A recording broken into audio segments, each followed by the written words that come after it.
ஸ்டாலின் அவர்கள் வந்து பொது தொகுதி எத்தனை தொகுதி இவருக்கு கொடுத்துட்டாரு, விழுப்புரம் சிதம்பரத்தை தாண்டி எத்தனை பாராளுமன்ற தொகுதியை கொடுத்துட்டாரு, இவர்களால் என்ன பண்ண முடியும்? விடுதலை சிறுத்தை ஏதாவது எதிர்த்து பேச முடியுமா?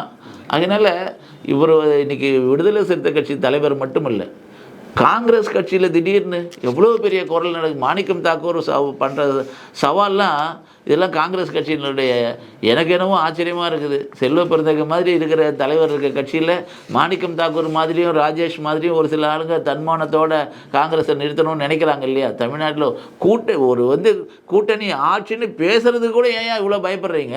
90 சீட்டு இருந்தப்பயே நாங்கள் வந்து கூட்டணின்னு நீங்கள் அன்றைக்கே நாங்கள் வந்து வலியுறுத்தி இருந்தோம்னு சொன்னால், மைனாரிட்டி ஆட்சியை வச்சுக்கிட்டு நீங்கள் வந்து எங்களை ஏமாத்துனீங்க, நாங்கள் அன்றைக்கி ஏமாந்து போனோம், இப்போ ஏமாற்ற தயாராக இல்லை அப்படின்னு காங்கிரஸ் கட்சியில் சொல்கிறாங்க. மாணிக்கம் தாக்கருடைய ட்வீட் எல்லாம் பார்த்தீங்கன்னா, அதை விட பிரவீன் சக்கரவர்த்தி, நாமெல்லாம் யாரும் சொல்ல வேணாங்க, காங்கிரஸ் கட்சியினுடைய செய்தி தொடர்பாளர், டேட்டா இன்சார்ஜ், ராகுல் காந்திக்கு நெருக்கமானவர் பிரவீன் சக்கரவர்த்தி. அவர் என்ன சொல்கிறாரு?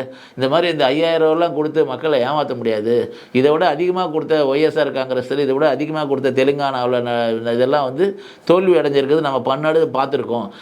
ஆளுங்கட்சியாக இருந்தாலும் வளர்ச்சியை பற்றி, கரப்ஷன் இல்லாத மக்களுடைய மனங்களில் வென்றிருந்தால் மட்டும்தான் இது மாதிரி கொடுத்தா கூட நீங்கள் வெற்றி பெற முடியும். அதுக்கு உதாரணம் மத்திய பிரதேசம், மகாராஷ்டிரா போன்ற பாஜக ஆளும் மாநிலங்களில்